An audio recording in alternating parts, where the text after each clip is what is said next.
bizə 80-ı verirsə, çünki x-lər islah. Fikir verin, hipotenuz hansıdır? 3 böləndir. Deməli, bax, bu bərabər yanlıdırsa, yox, bərabər həm Thales teoremindən ala bilərik. 2, 3 bucağa baxırıq.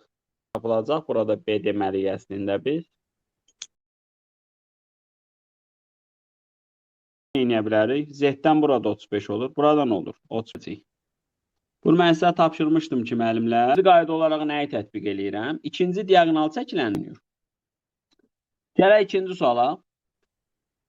A-yə qövsün. Hə, necə taparsınız A-yə qövsün? 80 milir kök 80. Deməli, mən bunu da davam elə fərqlidir də. Bucaq fərqlidir. Doğru danışsam, yuxarıda bir müstəvi